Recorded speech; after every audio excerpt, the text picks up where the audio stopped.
किसान का बेटा, था वो दृढ़ता का भंडार। वल्लभ भाई पटेल नाम कहलाता था सरदार। कृषक कार्मिक जनगण से था उसको प्यार अपार। अखिल देश ने उसे रहनुमा किया था स्वीकार।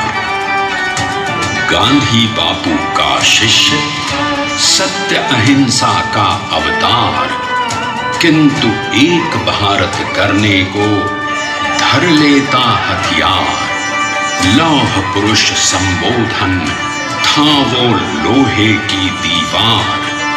तेज पुंज तुम, शक्ति पीठ तुम, बल का सागर अपरंपार। ऋणी देश का नम्र नमन तुम स्वीकारो सरदार।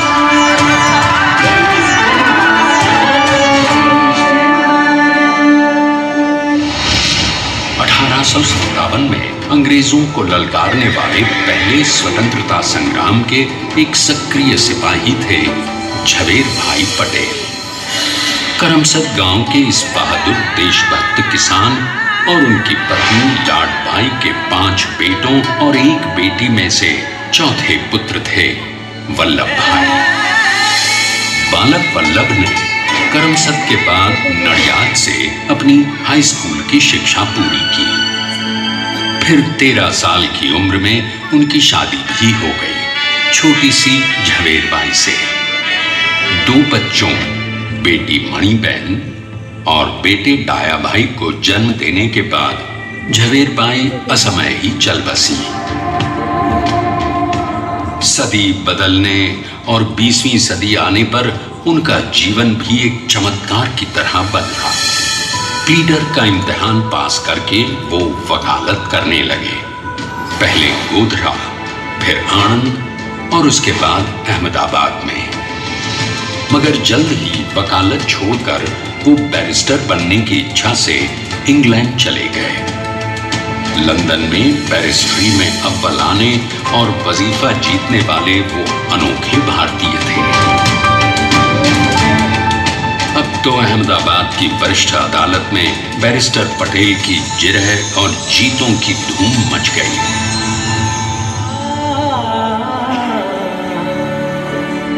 तभी एक युग पुरुष ने वल्लभ भाई के जीवन की धारा ही बदल दी। दक्षिण अफ्रीका में सत्याग्रह के अहिंसक अस्त्र से गोरे शासकों को सबक सिखाकर भारत वापस आए बैरिस्टर मोहनदास करमचंद गांधी से मिलकर वल्लभ भाई ने अपने कुछ वर्षों से सीखे विदेशी व्यवहार और संस्कार हमेशा के लिए त्याग दिए और अब वो अपने खेड़ा के किसानों को हक दिलाने के लिए बापू के साथ आंदोलन में कूद पड़े। अब उनके पैरों में जूते नहीं, गांवों की धूल थी। हृदय में भारत भूमि की शस्य श्यामला धरती। मन में थे गांधी और मस्तिष्क में एक नए स्वतंत्र भारत का सपना।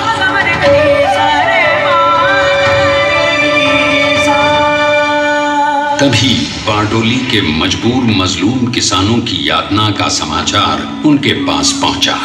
तुरंत वल्लभ भाई वहां पहुंचे और यूं शुरू हुआ भारत का सबसे बड़ा और सफल किसान आंदोलन बारडोली। वल्लभ भाई ने बारडोली के 87,000 किसानों को ऐसा अटल अडिग अचल मनोबल दिया कि अंग्रेजी सरकार हिल गई और 1 बरस के बाद उनका लगान माफ कर दिया गया। अब तो पूरे देश में लोग वल्लभ भाई के नाम की कस्में खाने लगे। स्वयं महात्मा गांधी ने कहा, अब वल्लभ भाई मेरे शिष्य या साथी नहीं, सारे देश के सरदार हैं और देश को मिल गया एक अनोखा असरदार सरदार।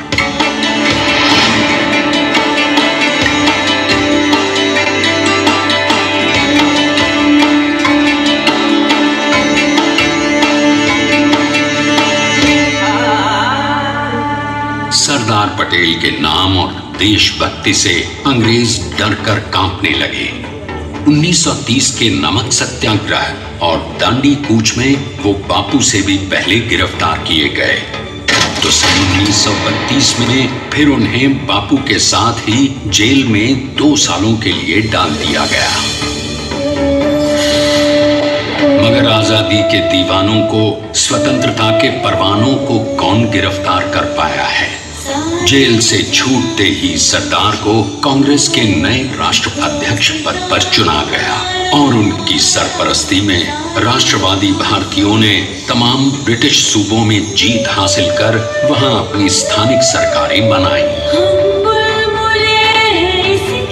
किंतु सरदार का सपना केवल सरकार बनाना नहीं था। उनका स्वप्न तो था एक ऐसे नए भारत का जहां हर रंग, हर रूप, हर जात, मजहब, तबके का हिंदुस्तानी एक साथ मिलकर एक ऐसा नया भारत बना सके जहां पूर्ण स्वराज के साथ सारे समाज को गरीबी, अशिक्षा, छुआछूत से भी आजादी मिल जाए। इसकी पहली रणनीति थी भारत को अंग्रेजों की गुलामी से आजादी, ताकि भारत के लोगों की अपनी सरकार सबके साथ और सबके विकास के लिए काम कर सके। बापू की अगुवाई में अब देश ने अंग्रेजों को अंतिम चेतावनी दे दी, करेंगे या मरेंगे, क्विट इंडिया, अंग्रेजों, भारत छोड़ो। बस फिर क्या था, संघर्ष की रणभेरी बजी। 3 सालों के लिए सरदार पटेल को भी सत्याग्रही नेताओं के साथ जेल में ठूंस दिया गया। 2 सालों के बाद अंग्रेजों को बापू के सभी शिष्यों और साथियों को छोड़ना पड़ा।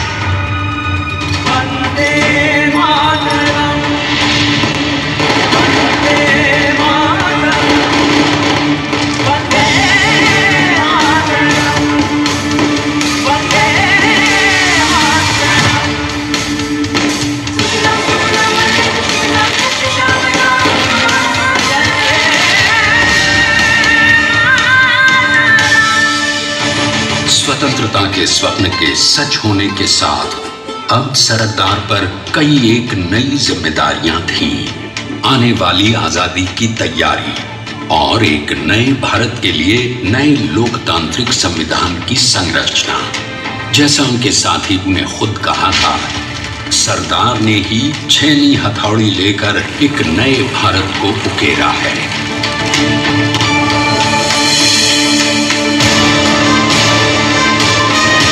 स्वाधीनता तो प्राप्त हुई, लेकिन खंडित भारत में भी उठते विभाजनवादी अंधकार को अभी दूर करना था। जब देश के खंड खंड होने का भय उत्पन्न होने लगा, तो सरदार ने निर्भय होकर खुद अपनी केंद्र सरकार और साथियों को भी चुनौती दे डाली और जम्मू कश्मीर को बचाने के लिए सारे देश का आकाश वायुयानों से भर गया।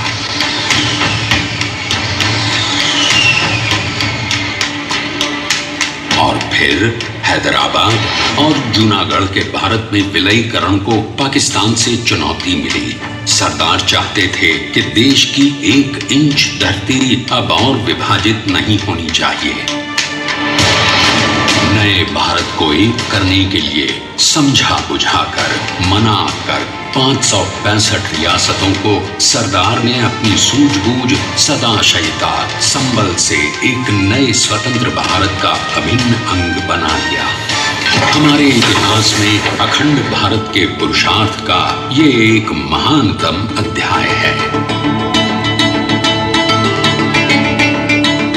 जैसा उन्होंने स्वयं कहा था, हमें नए धागों को पुराने ताने बाने में ऐसे पिरोना है कि एक दूसरे में गुंथ जाएं और बेहतरीन बनावट वाला एक नया भारत उभर कर सामने आ सके।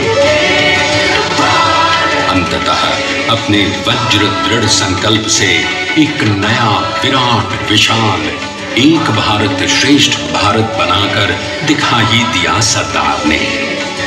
संसार के सबसे बड़े प्रजातंत्र के शिल्पी को प्रणाम करने के लिए देश ने बनाया है ये समर्थ स्मारक। स्वाधीन भारत को समर्थ भारत में बदलने वाले सरदार पटेल को समर्पित प्रेरणा तीर्थ भी है।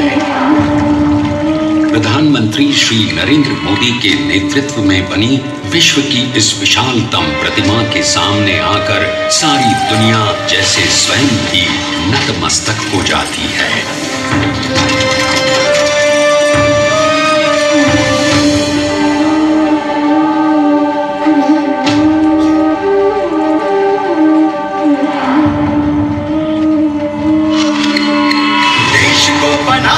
वो अमित अटल हरा सका उसे न कोई शत्रु दल, चट्टान के समान सा पुरुष प्रबल। तो स्वदेश का सम्मान है, पटेल तो स्वदेश का सम्मान है, पटेल तो स्वदेश का सम्मान है, पटेल तो स्वदेश का सम्मान है।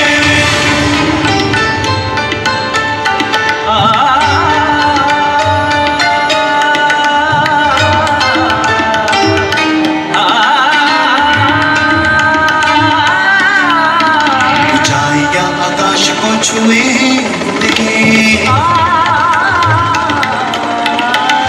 गहराइयां समुद्र की लिए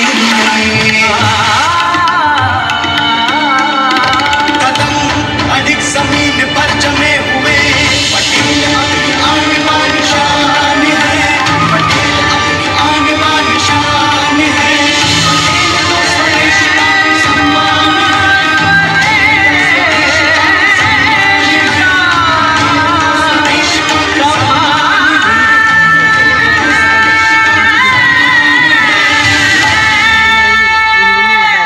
आइए अब देखते हैं कि अपने लौह पुरुष को श्रद्धांजलि देती 182 मीटर ऊंची विश्व की सबसे विशालकाय प्रतिमा का निर्माण कैसे हुआ।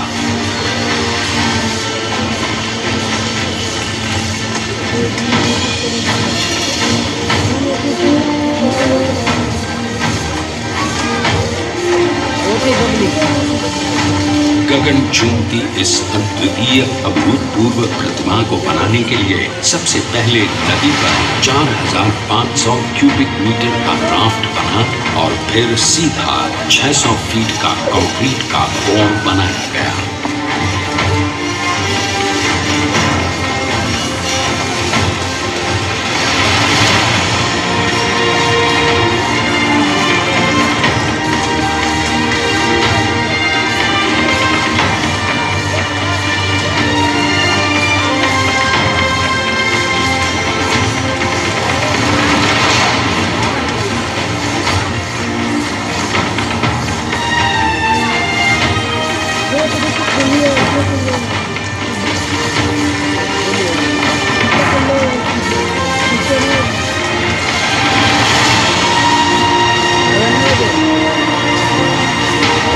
इस कंक्रीट कोर के साथ लगाया गया स्टील का फ्रेमवर्क।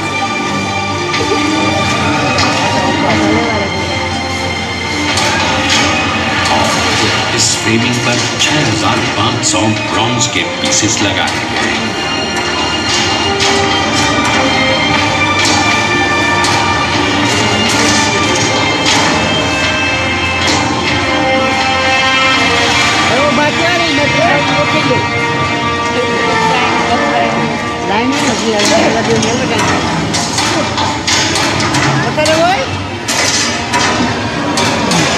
आप ही सोचिए कि 182 मीटर ऊंचे इस भव्य भव्य स्मारक के निर्माण में कितना सामान और मेहनत लगी है। 70,000 metric ton cement, 18,500 metric ton reinforcement steel, 6,000 metric ton structural steel और 1,700 मीट्रिक टन ब्रॉन्ज।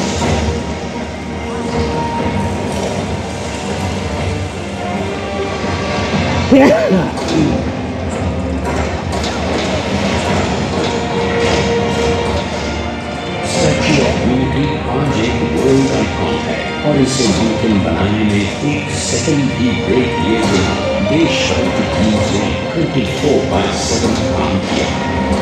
250 से ज्यादा इंजन, 4,500 से ज्यादा स्किल फोर्स और कई लाख मानव। हम गर्व से कह सकते हैं कि कुल मिलाकर सच्ची और यूनिटी के निर्माण में 95% माल सामान मजदूर, इंजीनियर्स और एक्सपर्ट्स से भारतीय। जानते हैं कि 183 मीटर ऊंची इस भव्य प्रतिमा को बनाने में कितना समय लगा? डिजाइन के लिए 12 महीने और निर्माण के लिए 34 महीने, यानी कुल मिलाकर केवल 46 महीने।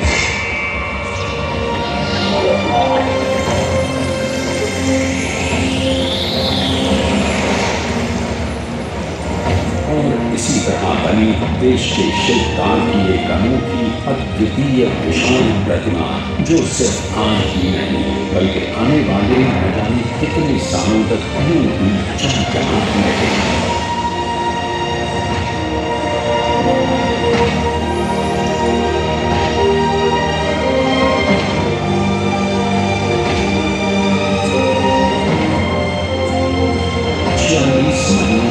लगातार बिना रुके एकजुट होकर न जाने कितनों ने परिश्रम किया और उनका साथ दिया भारत की 7.25 करोड़ जनता। और तभी मुमकिन हो पाया एक ऐतिहासिक निर्माण जो आज कहलाता है भारत की नई